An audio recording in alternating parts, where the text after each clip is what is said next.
Welcome back to my channel guys. അപ്പോൾ നമ്മൾ വന്നിട്ടുള്ളത് ഇന്ന് പാലക്കാടൻ സ്പെഷ്യൽ ഉള്ളിവട ആയിട്ടാണ്. അപ്പോൾ ഇത് നമുക്ക് വേണ്ടി ചെയ്തു തരുന്നത് മിനി ചേച്ചിയാണ് കേട്ടോ. അപ്പോൾ മിനി ചേച്ചിക്ക് വേണ്ടി സ്പെഷ്യൽ താങ്ക്സ്. അപ്പോൾ നമുക്കിത് എങ്ങനെയാണ് ചെയ്യാമെന്ന് നോക്കാം. 1 കപ്പ് കടലപ്പൊടി, അപ്പോൾ ആ സെയിം അളവ് തന്നെ നമ്മൾ മൈദപ്പൊടി എടുക്കുക. പിന്നെ വേണ്ടത് ഒരു 1/2 കപ്പ് അരിപ്പൊടിയാണ് കേട്ടോ, നമ്മൾ പത്തിരിയൊക്കെ ഉണ്ടാക്കുന്ന പൊടി.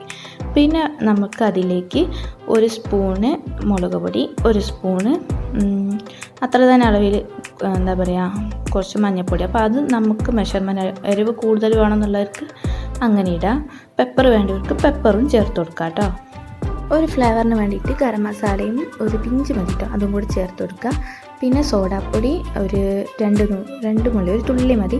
പിന്നെ വേണ്ടത് ഉപ്പാണ്, ഉപ്പും കൂടി ചേർത്ത് കൊടുക്കുക.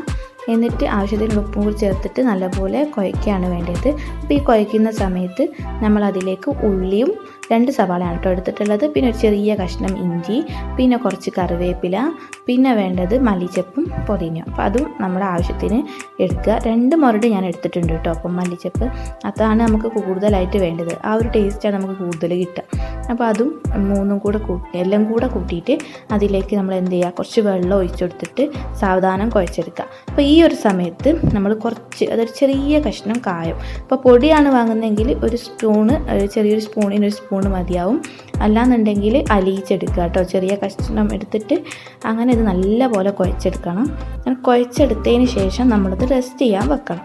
അപ്പോൾ നല്ലപോലെ കൈകൊണ്ട് തന്നെ കുഴച്ചാലാണ് ഇതിൻ്റെ ആ സോഫ്റ്റ്നെസ് കിട്ടുക കേട്ടോ. അപ്പോൾ ആ വെള്ളം ഇനിയും വേണമെന്നുണ്ടെങ്കിൽ നമ്മൾ കുറച്ചും കൂടി ഒഴിച്ചു കൊടുക്കുക, ആവശ്യത്തിന് ഒഴിച്ചാൽ മതി. എന്നിട്ട് നല്ലപോലെ കുഴച്ചിട്ട് ഒന്ന് റെസ്റ്റ് ചെയ്യാൻ വെക്കുക. ഒരു മിനിമം 1/2 മണിക്കൂറെങ്കിലും ഇത് റെസ്റ്റ് ചെയ്യാൻ വെക്കണം. മൂടി വെക്കുമ്പോൾ നമ്മൾ വെള്ളം ഇല്ലാത്തൊരു മൂടി വെച്ചിട്ട് വേണം കേട്ടോ മൂടി വെക്കാനായിട്ട്. അതിനുശേഷം നമ്മൾ ഇതിപ്പോൾ ഞാനൊരു 1 മണിക്കൂറോളം വെച്ചിട്ടുണ്ട്. ഇനി നമ്മൾ എന്ത് ചെയ്യുക, ഒരു ചീനച്ചട്ടിയിൽ നല്ലപോലെ വെളിച്ചെണ്ണ ഒഴിച്ചു കൊടുത്തിട്ട്, വെളിച്ചെണ്ണ ഓയിലും എടുത്തിട്ട് അതിലേക്ക് ചെറിയ ചെറിയ പിഞ്ച്, നമ്മൾ ഇവിടെ പക്കവട ഉണ്ടാക്കൂലേ അതേപോലെ എടുത്തിട്ട് ഇട്ട് കൊടുക്കുകയാണ് ചെയ്യുന്നത്. പക്ഷേ ടേസ്റ്റ് ഡിഫറെൻ്റ് ആണ് കേട്ടോ. എന്നിട്ട് നമ്മൾ അതിലേക്ക് ഇങ്ങനെ പക്കവടക്കൊക്കെ ഇട്ട് കൊടുക്കുന്ന പോലെ ഇട്ട് കൊടുക്കുക. അപ്പോൾ ഏകദേശം കാണാനും അതുപോലെ തന്നെ ഉണ്ടാവുക. അപ്പോൾ നമുക്ക് വേണമെങ്കിൽ അവിടുത്തെ ഉള്ളിവട, ഇവിടുത്തെ പക്കവട എന്ന് വേണമെങ്കിൽ പറയാം കേട്ടോ. അങ്ങനെ ഓരോന്നായിട്ട് ഇട്ട് കൊടുക്കുക. എന്നിട്ട് നല്ലപോലെ ഒന്ന് പൊരിച്ചെടുക്കുകയാണ് ചെയ്യുന്നത്. ഹൈ ഫ്ലെയിമിലിട്ട് തന്നെ ചെയ്യുക തുടക്കം, പിന്നെ നമ്മളൊന്ന് മീഡിയം ഫ്ലെയിമിലാക്കി കൊടുക്കുക, ഇല്ലെങ്കിൽ കരിഞ്ഞു പോകും കേട്ടോ. എന്നിട്ട് നല്ലപോലെ ഒരു ബ്രൗൺ കളറായി വരുമ്പോൾ നമുക്ക് ഇത് ഒരു ടിഷ്യൂ വെച്ചിട്ട്, അതായത് ടിഷ്യൂ വെക്കുന്നതിന് ഈ എണ്ണ വലിച്ചെടുക്കാനായിട്ട് ടിഷ്യൂവിലേക്ക് ഇട്ട് കൊടുക്കുക കേട്ടോ. അങ്ങനെ ആകുമ്പോൾ നമുക്ക് എണ്ണ ഒക്കെ പോയി കിട്ടും, ഒരുപാട് എണ്ണമയം കിട്ടില്ല. എന്നിട്ട് നമ്മൾ ചൂടോടുകൂടെ തന്നെ നമുക്ക് സേവ് ചെയ്യാം കേട്ടോ. അപ്പോൾ നമ്മുടെ പക്കവട റെഡി ആയിട്ടുണ്ട്. അപ്പോൾ അതാ കണ്ടില്ലേ, അടിപൊളിയായിട്ട് കിട്ടിയിട്ടുണ്ട്. പക്കവട അല്ല, പാലക്കാടൻ സ്റ്റൈൽ ഉള്ളിവട.